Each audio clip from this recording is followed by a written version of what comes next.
Bismillahirrahmanirrahim. Assalamualaikum warahmatullahi wabarakatuh.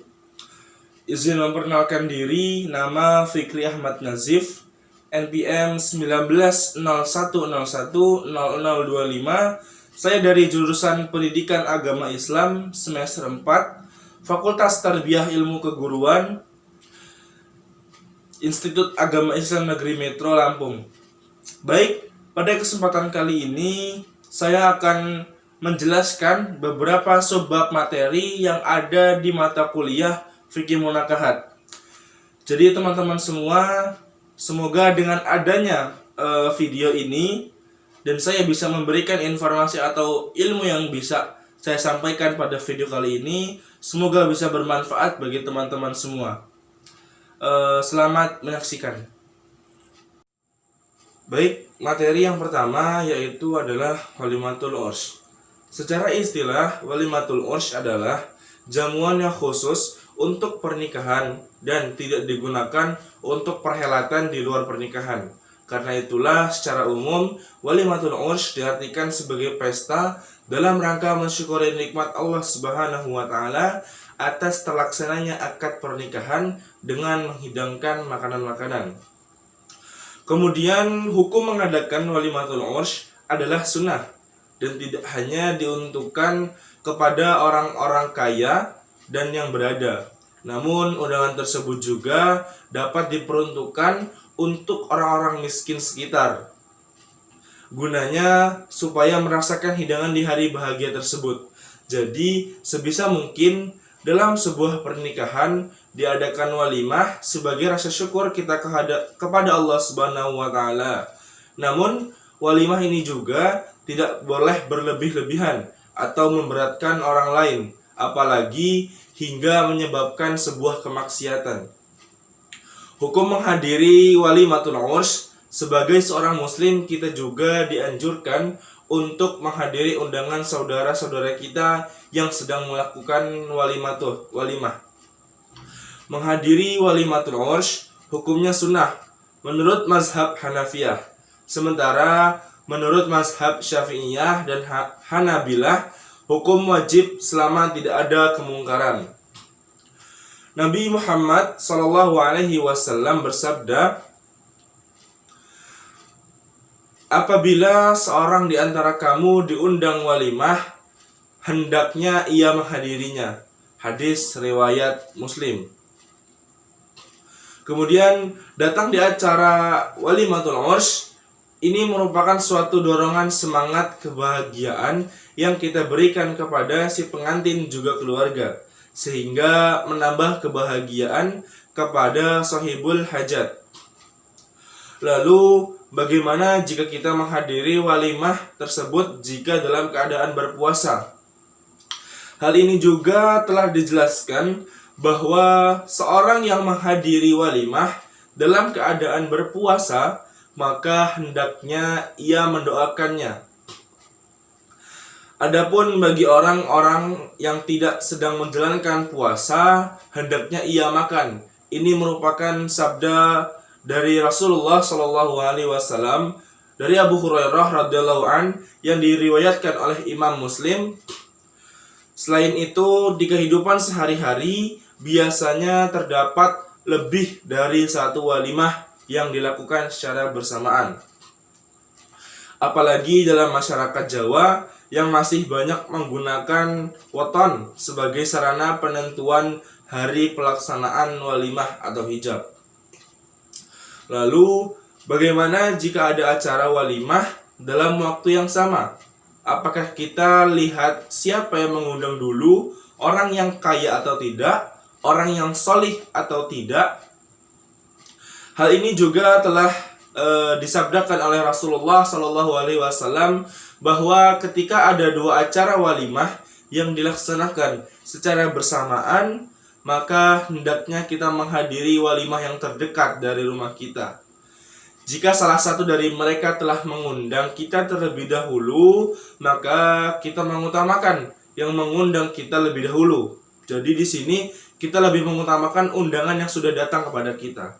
Hadis ini diriwayatkan oleh Abu Daud, namun sanadnya lemah. Ya. Dalam kehidupan bersosial, melakukan walimah merupakan sarana untuk bersilaturahmi sesama kaum muslimin, sebagai suatu dorongan kebersamaan, juga sebagai sarana tolong-menolong dalam sebuah kebaikan. Walimah merupakan bentuk rasa syukur atas kebahagiaan yang diekspresikan, sehingga memberikan efek kebahagiaan kepada sesamanya. Seperti yang kita ketahui bahwa kaum muslim merupakan satu tubuh. Ketika satu anggota tubuh merasakan bahagia, maka semua anggota tubuh juga ikut merasakan kebahagiaan tersebut. Kemudian materi yang kedua yaitu hak dan kewajiban suami terhadap istri. Kewajiban suami terhadap istri menurut Al-Quran. Akad pernikahan dalam syariat Islam tidak sama dengan akad kepemilikan. Akad pernikahan diikat dengan memperhatikan adanya kewajiban-kewajiban di antara keduanya. Dalam hal ini, suami mempunyai kewajiban yang lebih berat dibandingkan istrinya. Berdasarkan firman-Nya, akan tetapi para suami mempunyai satu tingkatan kelebihan daripada istrinya. Kata satu tingkatan kelebihan dapat ditafsirkan dengan firman-Nya, kaum laki-laki itu adalah pemimpin bagi kaum wanita. Quran Surat An-Nisa ayat 34. Pada dasarnya, kewajiban suami juga merupakan hak istri. Sehingga jika berbicara tentang kewajiban suami terhadap istri, maka bisa juga berarti hak istri atas suami. Kewajiban adalah segala hal yang harus dilakukan oleh setiap individu. Sementara hak adalah segala sesuatu yang harus dilakukan oleh setiap individu. Dari definisi di atas, kita bisa menyimpulkan bahwa kewajiban adalah segala perbuatan yang harus dilaksanakan oleh individu atau kelompok sesuai ketentuan yang telah ditetapkan. Kemudian menurut Abdul Wahab Khalaf bahwa hak terdiri dari dua macam, yaitu hak Allah dan hak Adam. Dan hak istri atas suami tentunya merupakan dimensi horizontal yang menyangkut hubungan dengan sesama manusia, sehingga dapat dimasukkan ke dalam kategori hak Adam.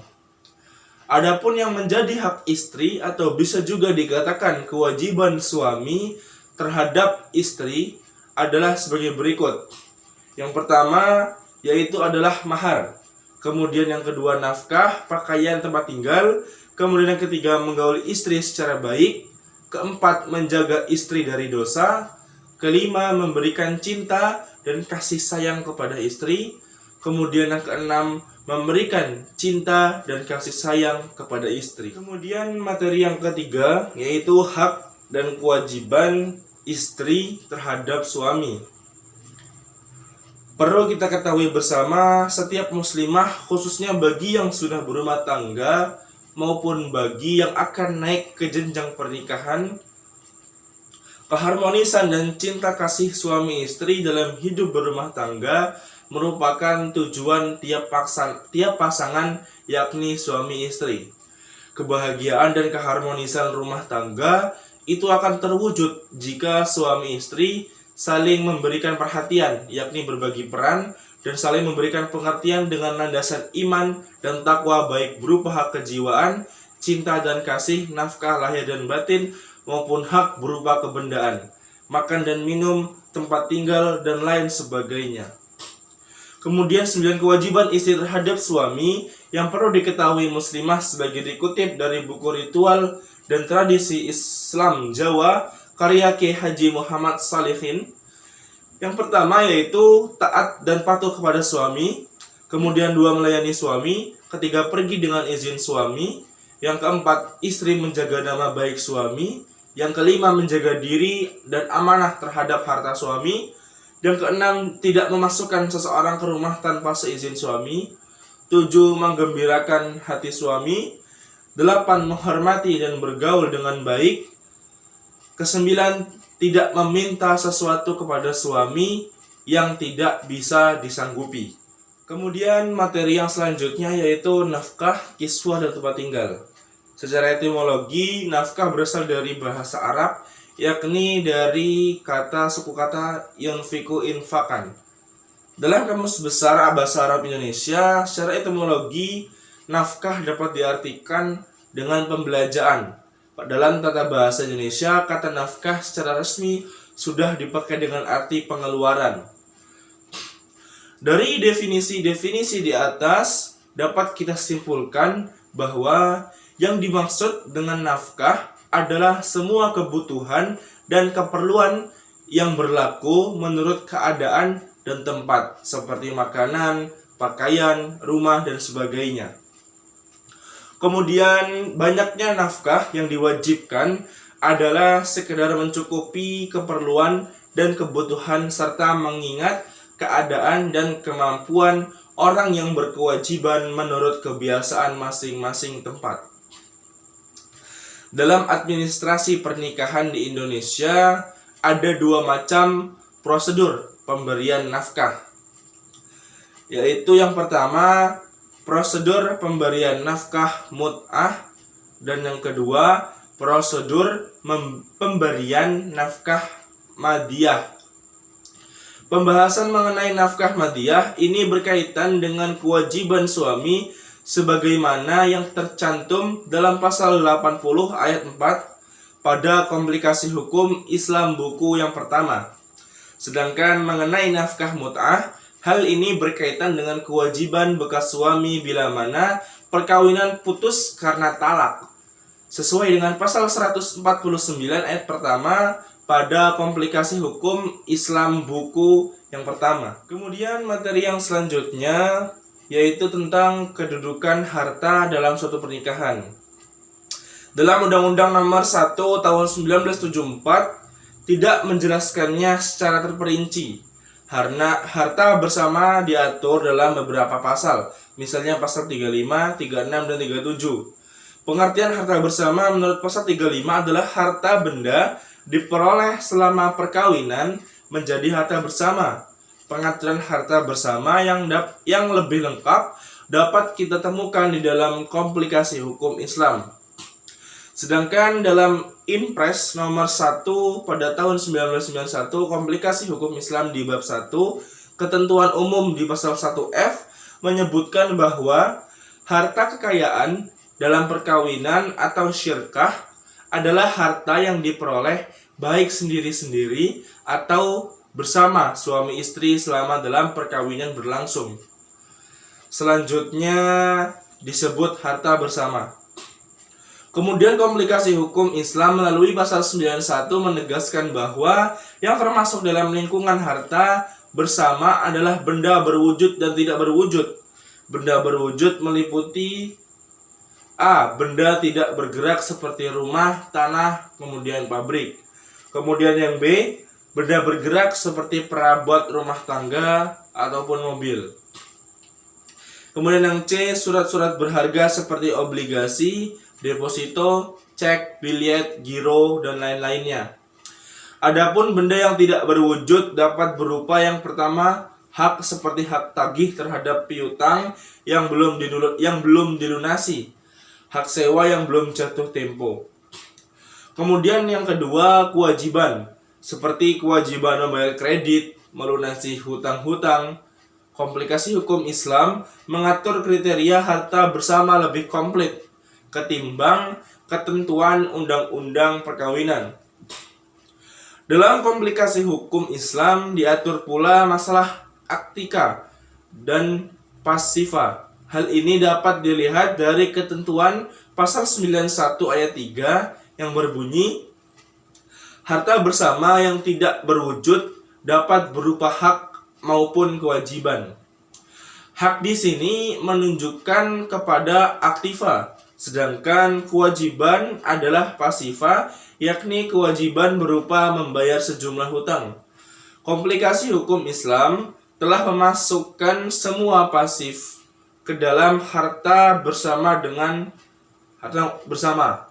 Dengan demikian, apabila terjadi perceraian antara suami dan istri, kemudian mereka berbagi harta bersama, Maka yang dibagi bukan hanya harta yang bersifat aktiva, tetapi juga semua hutang dan kredit yang dibuat semasa ikatan perkawinan atas persetujuan bersama harus dimasukkan sebagai harta bersama yang bersifat pasifa.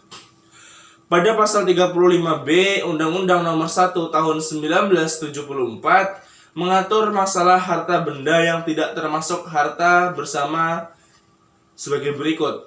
Yang pertama, harta bawaan masing-masing suami istri. Yang dimaksud dengan harta bawaan adalah harta yang diperoleh masing-masing suami istri sebelum terjadinya ikatan perkawinan yang sah. Kemudian yang kedua yaitu harta yang diperoleh masing-masing suami istri dalam bentuk hibah, wasiat, warisan yang diterima suami atau istri sebelum atau setelah mereka melakukan perkawinan. Semua harta yang tersebut dalam poin 1 dan 2 di atas adalah harta bawaan masing-masing suami istri yang penguasaannya berada pada masing-masing suami istri tersebut, yang tidak termasuk harta bersama, kecuali mereka menentukan lain dengan suatu perjanjian bahwa harta bawaan itu dijadikan sebagai harta kesatuan yang bulat. Dari ketentuan pasal 35B di atas dapat kita ketahui bahwa asas yang terkandung dalam Undang-Undang Perkawinan di Indonesia ini adalah menganut asas terpisah. Artinya bahwa setiap harta bawaan yang dibawa masuk ke dalam perkawinan tidak secara otomatis harta kesatuan bulat dengan harta yang diperoleh selama perkawinan, tetapi masing-masing harta bawaan tersebut terpisah dan menjadi penguasaan dari masing-masing suami istri. Kemudian materi yang selanjutnya yaitu hukum menikahi wanita yang pernah berzina. Pendapat yang paling toleran dalam permasalahan ini adalah mazhab Hanafiyah. Mazhab Hanafiyah meyakini menikahi wanita yang pernah berzina itu diperbolehkan jika ia sudah benar-benar bertaubat dari dosanya. Si laki-laki bahkan tak perlu menunggu masa istibro untuk menggauli istrinya. Ulama Hanafiyah Ibnul Humam dalam Fathul Qadir mengatakan tak ada halangan bagi suami untuk langsung menggauli istrinya tanpa perlu menunggu masa istibro. Bahkan jika seorang laki-laki melihat seorang wanita yang sedang berzina, kemudian setelah itu menikahinya, si laki-laki tadi tak perlu menunggu masa istibro untuk langsung menggauli istrinya. Hal yang sama juga dikemukakan oleh Az-Zailai dari kalangan Hanafiyah dalam kitab Tabyin Al-Haqaiq Syarqu Kanzu Ad-Daqaiq. Sedangkan mazhab Maliki mengatakan makruh hukumnya menikahi wanita yang pernah berzina. Sebagaimana diterangkan oleh Al-Qarafi, salah seorang ulama Malikiyah, pendapat ini merujuk pada sikap Imam Malik sendiri. Menurut Imam Malik, hukum menikahi seorang pezina adalah makruh, namun beliau tidak mengharamkannya. Mazhab Syafi'iyah berpendapat sama dengan mazhab Maliki. Mereka memandang sah hukumnya menikahi wanita yang pernah berzina, walaupun perbuatan ini dibenci oleh kalangan ulama mazhab ini. Imam Nawawi dalam Al-Majmu' Syarah Al-Muhazzab menerangkan Imam Syafi'i secara tegas mengatakan bahwa ia membenci laki-laki yang menikahi wanita yang dizinainya. Aku membencinya, tetapi jika dia sudah terlanjur menikahinya, maka tidak akan saya fasak, tegas Imam Syafi'i dalam Raudatul Talibin wa Umdatu Al-Muftiyin. Ringkasnya, mazhab Syafi'i tetap memandang sah pernikahan tersebut walau dihukum makruh. Sebagaimana pendapat Al-Juwaini dalam Nihayatul Matalib fi Diratul Mazhalib, menikahi perempuan berzina adalah sah walaupun hukumnya makruh. Pendapat yang paling keras dalam hal ini adalah mazhab Zahiriyah. Menurut ulama Zahiri, terlarang hukumnya menikahi wanita berzina atau yang sudah berzina kecuali sudah benar-benar bertaubat dari perbuatannya. Ibnu Hazm, ulama Zahiriyah, mengatakan tidak dibolehkan bagi seorang wanita yang pernah berzina untuk menikahi dengan siapapun, tidak dengan seorang laki pezina maupun laki lainnya sampai ia bertaubat. Jika ia sudah bertaubat, maka dibolehkan baginya untuk menikahi dengan lelaki afif atau yang belum menyentuhnya. Sebenarnya jumhur ulama lebih dekat dengan pendapat Zahiriyah. Seorang pezina yang sudah bertaubat dari dosa-dosa yang sudah ia lakukan tetap diterima dan bisa menikah dengan orang beriman. Mereka tetap bisa menata masa depannya dengan kesolehannya dan keimanan setelah mereka benar-benar bertaubat nasuha dari dosanya. Taubat diperlukan demi kelangsungan rumah tangga yang sakinah. Adapun pendapat ulama yang mensyaratkan istibra semata-mata untuk kemaslahatan rumah tangga dengan tidak bercampurnya sperma laki-laki dalam satu rahim wanita tentu menjelaskan garis keturunannya. Di samping itu, istibra juga karena alasan psikologis dan kesehatan reproduksi. Dengan istibra, wanita akan terhindar dari penyakit berbahaya. Kemudian materi yang terakhir yaitu perjanjian perkawinan. Pembuatan perjanjian perkawinan atau yang biasanya disebut dengan prenuptial agreement merupakan hal populer dilakukan oleh pasangan-pasangan muda yang akan menikah. Hal tersebut dikarenakan banyaknya manfaat serta adanya implikasi bisnis bagi pasangan yang memiliki usaha. Fakta sederhana untuk mengetahui apakah perjanjian perkawinan dibutuhkan atau tidak adalah kenyataan bahwa pasangan atau Anda sendiri memiliki aset yang harus dilindungi, sehingga jika salah satunya tertimpa masalah di kemudian hari, aset bersama untuk kelangsungan rumah tangga tidak akan diganggu-gugat. Di samping itu, perjanjian perkawinan juga dapat melindungi Anda dari motivasi pernikahan yang tidak tulus. Menurut KUHP Perdata, dalam pasal 119 disebutkan bahwa perkawinan pada hakikatnya menyebabkan percampuran dan persatuan harta pasangan menikah, kecuali apabila pasangan menikah tersebut membuat sebuah perjanjian perkawinan yang mengatur mengenai pemisahan harta. Perjanjian perkawinan dibuat semata-mata untuk menjaga kepentingan usaha dan menghargai martabat masing-masing pihak. Perjanjian perkawinan dapat memastikan bahwa pasangan Anda menikah dengan Anda, bukan dengan kekayaan Anda. Sehingga niatan tulus Anda dan calon pasangan dapat dibuktikan sebelum membangun rumah tangga. Lebih lanjut, urgensi dari dibuatnya perjanjian perkawinan adalah sebagai berikut.